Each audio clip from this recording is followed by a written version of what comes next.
This episode of the Blue Collar Real Estate Podcast brought to you by Stacy Mayo and the Scott Miller team at Ruoff Mortgage. Whether you're buying new or refinancing, Ruoff has a solution for you. Mr. Mayo, it is Friday at 5. How are you today, brother? I couldn't be better if there were two of me. How you doing? I'm also doing well. It's Friday at 5. It is the latest edition of Blue Collar Real Estate, and I'm Ryan Herget sitting here with Greg Mayo. And Greg, it's been a minute since I've been on set. I had a little bit of a debacle last time we were getting ready to film an episode of Blue Collar, and, well, I'm glad to be here. And we're glad you're here. Yeah, we tore a roof off, and all of a sudden we had a lot of framing issues, so my expertise was needed. Yeah, when you sent me those pictures, dude, I was like, yeah, at like 2 o'clock, I'm like, there is no way in hell he's going to be here at the studio. It was a long Friday, but we got through it, and we're moving along, and that's why we do this whole Blue Collar Real Estate, because we love fixing stuff and talking about real estate, which is what we're going to be doing today a little bit. Yeah, and here's the thing, and I just totally transparent with our audience. We're in Indiana, central Indiana. I'm sure everybody's figured that out by now. And I've got a couple of builds going on with an investor group and with my builder buddy. And the weather's been weird in Indiana. It's been pretty, 60 degrees and then 4 days of, solid rain. Right. And then another 2 days of, 60 degrees, and then it's freezing for, 2 days. It's been a weird spring, I feel, up to this point. It really has. And so starting in February, we had that cold snap that lasted 3 weeks. Yep. With a foot of snow on the ground. And so what we had talked about a few weeks ago about following the progression of build on these properties. It's coming, is what you're saying. It's coming, but it ain't here today. I drove by one of them yesterday. I'm laughing with you, by the way, not at the whole situation. Because sometimes that's all you can do is laugh about things just not going according to plan. I knew a guy once who used to say, if that's the worst thing that happens all day, it was a pretty good day. Right? That's it. And I kind of take that and roll with it, right? I drove by one of the properties today, fully expecting to see the slab poured. It's not. And I was like, all right, whatever. It sounds like construction concerns that one is navigating through. But I'm excited to get to those because one of them were stick framing, one of them were doing with SIPs, structurally insulated panels. And when we're done, me and you and your fancy little thermal camera that we used a few weeks ago, we're going to show the difference and kind of compare and contrast. So I'm really excited to get into that. But as you and I talked about what we're going to share with people this week and next week, one of the things we really wanted to dig into is what's the real estate market doing right now? Because that's crazy. Dude, I've been licensed since 2001, okay? And so for those of anybody listening that's bad at math, that was still a super epically long time ago, right? A long time. Yeah, see, back then I wasn't licensed to do real estate, but I was licensed to ill, you know what I mean? Right. Look at Jason. I got to get that rim shot sound effect on my thing. I keep forgetting to do that. I'm going to make a note right now, actually. You need a soundboard back there, Jason. But nevertheless, so you've been doing this 20 years. It's been a good minute. When I was putting some data together for today's show, I was kind of looking back at what's going on. I took a look at some of the areas we've looked at in the past on the show, like Fountain Square here in Indianapolis, and trying to see what's going on there. Because this episode, we really want to, not like a state of the market, everybody does that, but really just we're going to pull the entire curtain back on what's going on with real estate right now. If you're trying to buy a house, especially here in central Indiana, in fact, I'm going to show you on a property I sold, this is maybe a month and a half ago, but I'm going to literally show you all of the offers that we got on this property that sold and closed, and what's that look like. So that way you as a buyer, you know what you're competing with, because it's so immensely frustrating. If you're trying to buy a house, especially south of 300, maybe 350 even, there's no inventory, and we'll talk about that here as well. I mean, here in central Indiana, there's literally 14 days of inventory right now. Let me put that in perspective real quick. If no new homes come on the market in the next 2 weeks, you will not be able to find one for sale, period. That's insane. That's the most hyper sellers competitive market we've ever encountered. In fact, MIBOR, our local real estate board, sent out the end of February report the other day, and it's the best market we have seen in 40 years. So a couple things. First of all, and this is not a shameless plug, well, it kind of is, but that's why we decided that this Perry and Paul and Adam and now somebody named Gabrielle has joined us. We've decided to try to figure out how to build affordable housing. Yeah. For that reason. to fill that void, right? Where it's just not available. Now, I've got 2 sets of buyers right now who are looking for houses under $180,000 outside of 465. Yeah. It's like finding a chicken with lips. I mean, there's easier things you can spend your time doing. I'll say that. Now, the other thing is, and I've got to ask you, because 20 years ago when you got into real estate, I was a landscape foreman. I wasn't doing real estate. I missed that. Anyway, but I've got to ask you, in the 20 years you've been doing it, and you shared the data about 40 years and whatever, but in your personal experience in the Indianapolis market, and I think you spent some time in the Vegas market, and so have you seen anything like this last year? Not to this degree. And what's really insane about what's gone on right now is, back in 2005, 6, back in the heyday of the early 2000s, with real estate, especially in Las Vegas, you heard stories of people camping outside and trying to figure out any way they could to gain a competitive advantage to buy a house. That was pre-Zillow, pre all of the website platforms that exist today. And there was crazy things going on, but as I was looking through all of the numbers here, in areas like Brownsburg, which is a suburban area of Hendricks County, here in the metro Indianapolis area, it was pretty normal until about 2 years ago. And 2 years ago, everything just exploded. And then once COVID happened, it was literally like pouring gas on an already hot, on fire market. And everything just escalated even more. There's not one zip code that I analyzed in preparation for the show that took a hit last year. Most of them went up 10% or more in some cases. As an entirety in the Indianapolis market, this blew me away. But from February last year, pre-COVID, right, to now a year after that, with COVID, in essence, the entire year, our market as a whole went up 18.7%. That's insane. So I'm super bad at math, everybody, but let's pretend you found a house. Let's pretend you found a house for $100,000. That means just by simply buying that house, you gained $18,900. Well, and I don't know about you, but that's the trouble I'm having with some buyers, right? I sent a buyer a house the other day in Plainfield that was under $200,000. Oh, sweet Moses. I was so excited to have found this for this guy, right? And I sent it to him. Well, he was able to look and pull up what they paid for it 2.5, 3 years ago.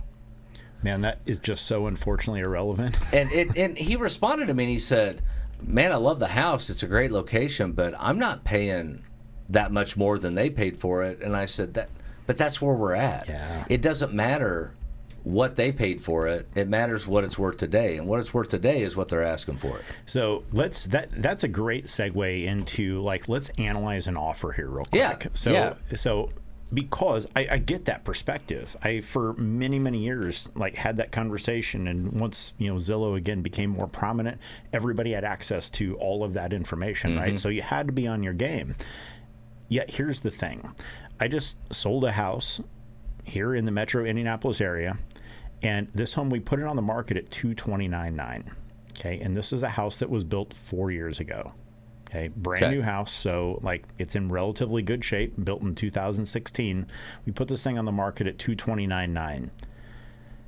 At the end of the first 24 hours, I had 3 offers and 39 showing requests.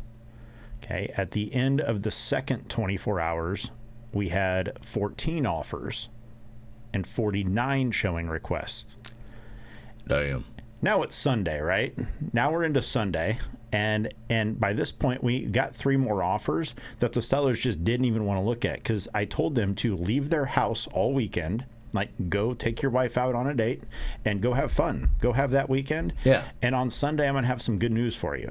Well, that's what I presented them on Sunday, was 16 offers on their house that came up. 16 different offers. Now, here's what's insane about this. Absolutely insane. If you had to guess, Greg, and I don't think I shared any of this with you before the show, how many of those 16 offers on a $229,000 house do you think were below asking price? None. Literally 0. There was none below asking price. So again, looking at that logic, that makes total sense, right? To a logical mind of, wow, they only paid this for it 2 years ago. Well, the challenge with that mindset in the market that we're in right now is, and again, I'm going to use Brownsburg, Indiana as a case study of this, is 2 years ago, the average sales price was $250,000. Yep. And today it's $266,000. So that means nothing, unfortunately, because the market is just continuing to rise at these literally epic proportions. So now here's what's crazy above that. So of those 16 offers, take a guess how many were $10,000 or more above asking price. And I'm guessing, for you people listening, I have not seen his data sets to know. But I'm saying of the 15 offers, how many were at least 10,000 over? I'd say 40%, 30%. It's actually almost, I'm pretty bad at math, but around 90. So 14 of the 16 offers were $10,000 or more above asking price. Now you got to break that down a little bit. That's right. That's exactly it. Oh my gosh. Because at that point you're like, what the hell's going on? Like, there is no comparable sales. Like, if somebody getting a loan, and I want to really dissect this for anybody that's buying a house, listen to this, please. Because if you're buying a house, you are unfortunately handcuffed by something called an appraisal. Mm-hmm. Well, in this market right now, when people are literally 14 out of 16 people are willing to pay $10,000 over asking price, and I know that I'm not going to get an appraisal because there isn't any comparable sales in this community over like 3,000 above that, and that's one, not the 3 to 4 that an appraiser needs for like to build value, right? There's one. So now you have to really analyze, what am I willing to do above just offer more money and then beat them up on an appraisal? And so check this out. What was nuts on top of that? That's it. Let me interrupt you for just a second. Go ahead, because I dug a little deep there. Go ahead. We don't have this on the screen, and the people that are listening or watching are just going to hear what we're saying. So I want to kind of explain what you've done here. Yep. You're the one that taught me to do this. I do this all the time. Now, and a funny little sidebar, I had a listing go live a week ago. The house needs a total rehab, right? But because of the way the market's been lately, in the first weekend, from Friday morning until Sunday at 6 p.m., we only had 7 offers. And I was offended. I'm like, well, what the hell's going on right now?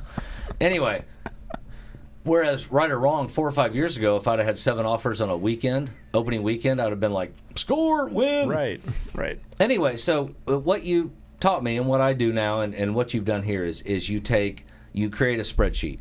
Yep. With every offer on it, all the different factors in the offer, so that your client can look over at just at a glance and figure out what makes the most sense, right? Because that's what I think buyers also don't consider in the market right now, is the emotional stress that this puts on a seller. Right.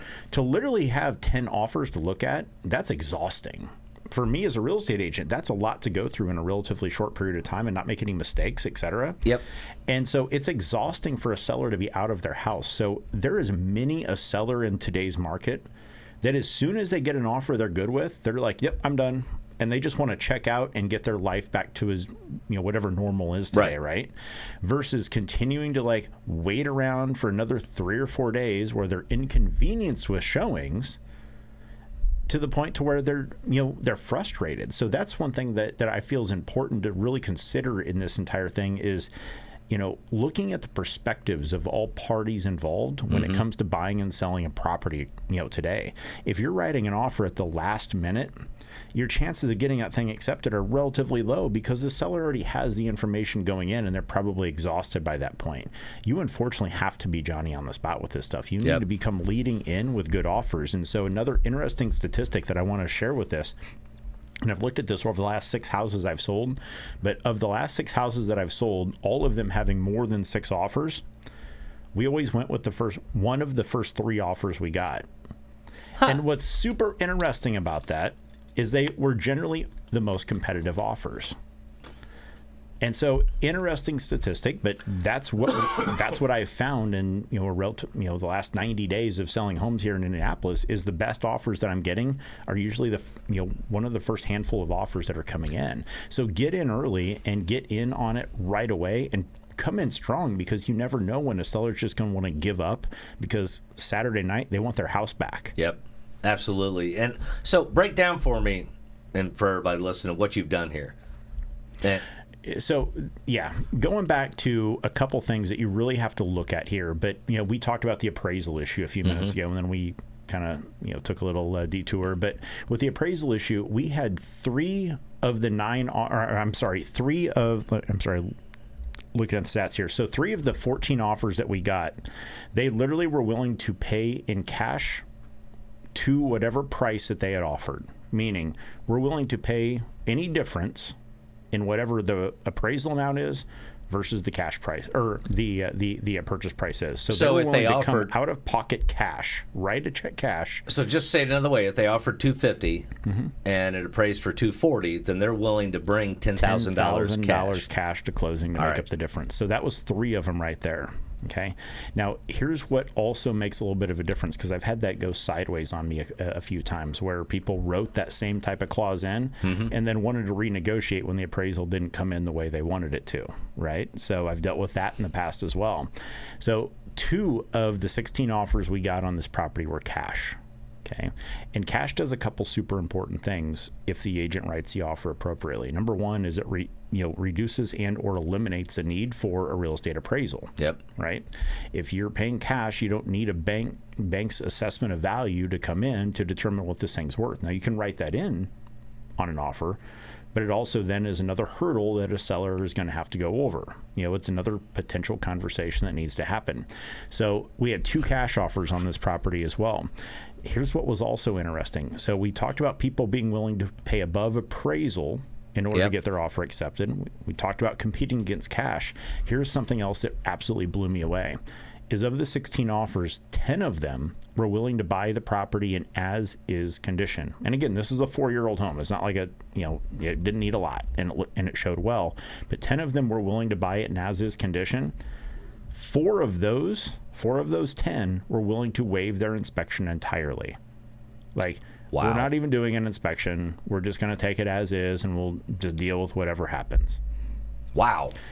So you have to ask yourself then, right? If I'm a buyer, which of these offers is going to stand out most to a seller? And there's a lot of factors there, not just the price. Not at all. It's never just about one thing. And that's what people have to digest, is look at the entirety of what's going on and what you're putting into an offer, and how many of the hurdles are you eliminating for the seller. I want to circle back around to the appraisal thing for a minute, because this was kind of funny. So the house we listed as is. It was a vacant house, right? I'd already mentioned it needed a lot of rehab work, and we knew that. So of the offers we received, one of them was a conventional loan. Well, a few of them were actually. But this one in particular, they, I don't know, whatever. The agent had put in the further conditions, will waive appraisal. And I called them and I said, did you mean to put that in there? Was that meant for a different offer? And they're like, no. We'll waive the appraisal. And I said, you're borrowing the money from a bank. You can't. Yeah. You have to have the appraisal. Well, but we don't want it. Okay, but you're using somebody else's money. You have to have it. And so that's, as things have gotten weird and people are trying to get creative, that's one thing that you have to understand how the process flows, right? And I will say one thing I learned on a very, very hard lesson, 45 days ago, was when you accept an offer, when you're representing a seller, and you accept an offer where somebody's willing to say they're willing to pay X number of dollars over appraised value, well, you better check to make sure they have that money. Right. Because I had a deal blow up because they didn't have that money, and the appraisal came in a little bit low, but they wrote an aggressive offer. So again, just what degree of due diligence do you need to do to make sure that the deal gets closed? Well, and I'm to the point now where whatever offer we accept, I call their banker and verify the proof of funds, or I call their lender and verify that they are actually pre-approved.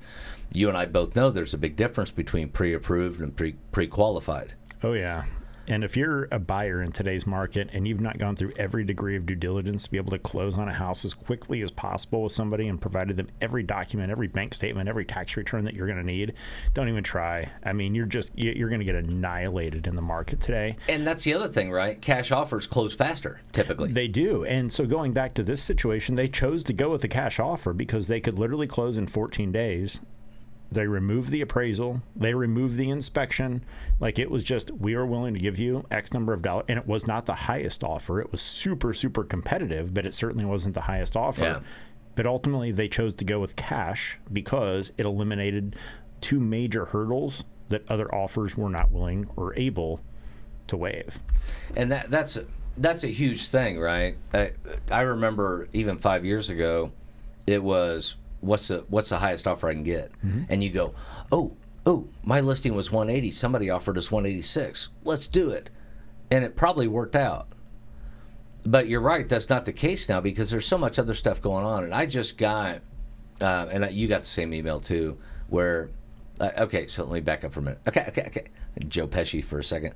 I was showing a new clients, young couple, houses the other day, last weekend, and super nice, first time I'd ever met them. And so we were talking about what we need to do to make sure when we do offer on a property, it gets accepted.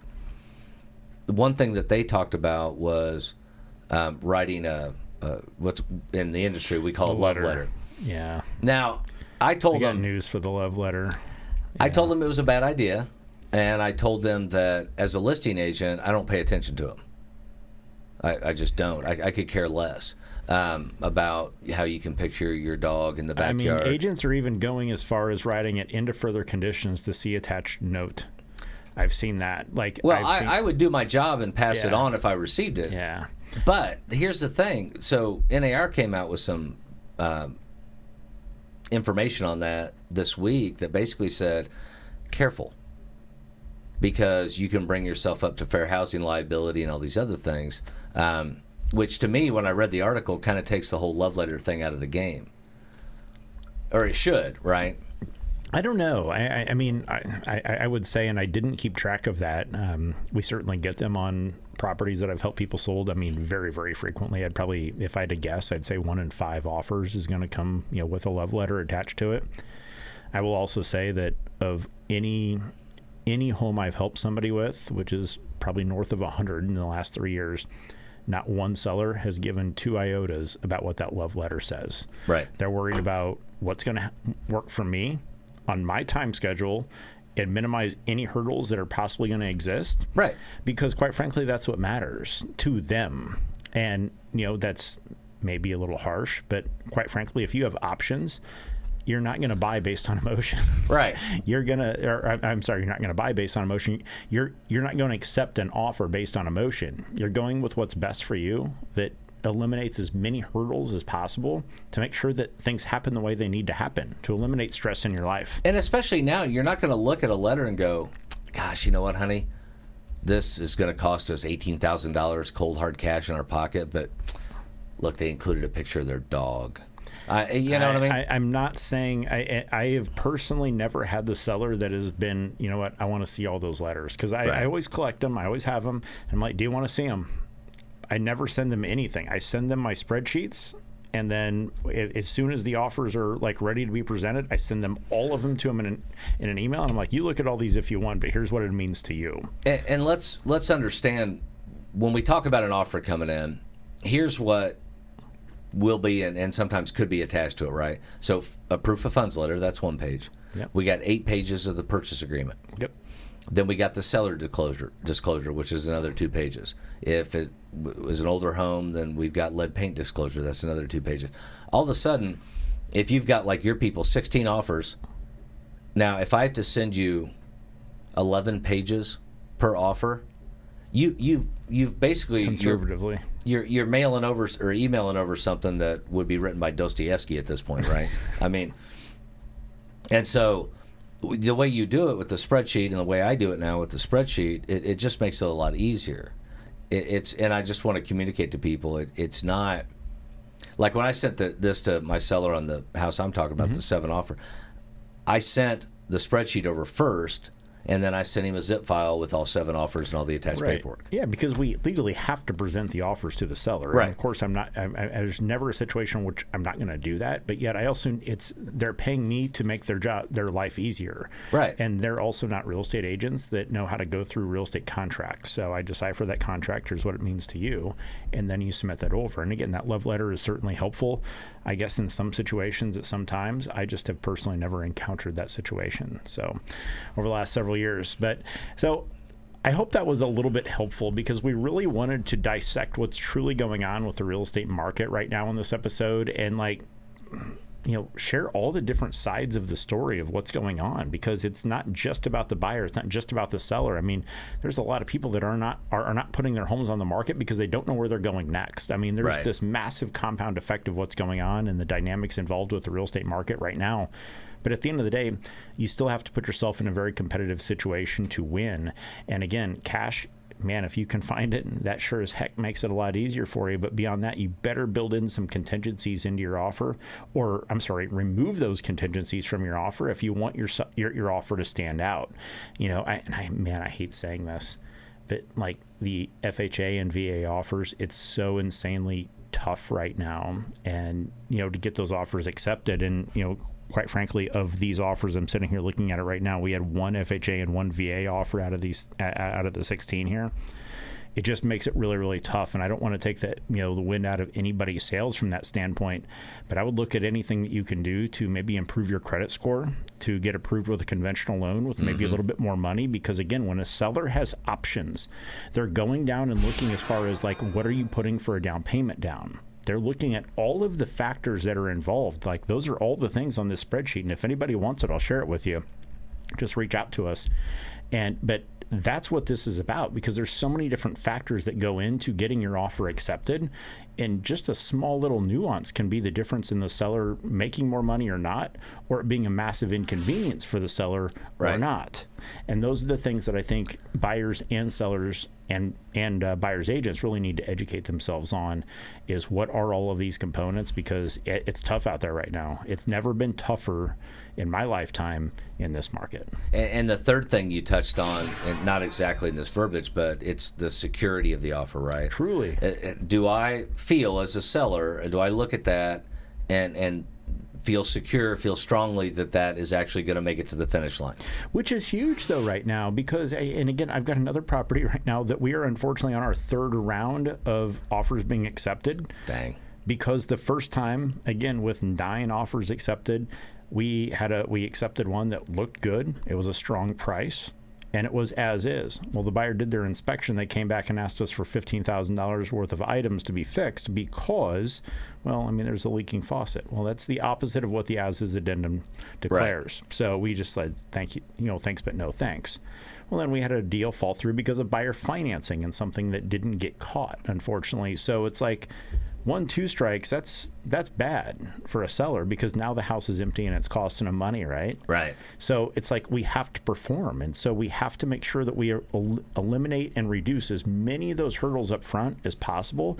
And so from a buyer's standpoint, man, I hate recommending this, but your ability to waive an inspection makes your offer immensely more attractive right now. And not that you're recommending they waive an inspection. I am 100% not recommending that. And so just to kind of tie this episode up, it's a crazy market. It's been a crazy market really for the last about 3 years. Mm-hmm. It's getting crazier, even though interest rates have climbed up a little bit. But if you're going to buy or sell a house, either one right now in this market, it doesn't look like it's going to change anytime soon. So you have to get creative. You have to have the right team, right? We always talk about that. You got to have a good team, and you have to have a good plan going into it, and you really have to have some brutal conversations with yourself about what am I willing to do, both buying and selling wise, in order to make this happen. Because if you're selling, you're probably buying somewhere, and you're going to have to go through this on the opposite side. On the opposite side of things. So it's there's just a lot to consider right now, and I'm not saying it's a bad time. I'm just saying there's a lot to consider, because it's an interesting time. It's different than it's ever been in my lifetime. Yep. So that's it. So everybody, thank you very much as we wrap up this episode of Blue Collar Real Estate. I am Ryan Herget, sitting here with my main man, Greg Mayo. It's been a good episode. Been a fun episode. It has. And until next time, if you took anything away from this, we'd love to hear from you. Reach out to us. Hit that like button, subscribe button. And anything else, Craig? Like, subscribe. Oh, rate and review. There we go. Make it happen. Thanks so much, everybody. Have a great weekend. I don't know what the hell that was. Peace.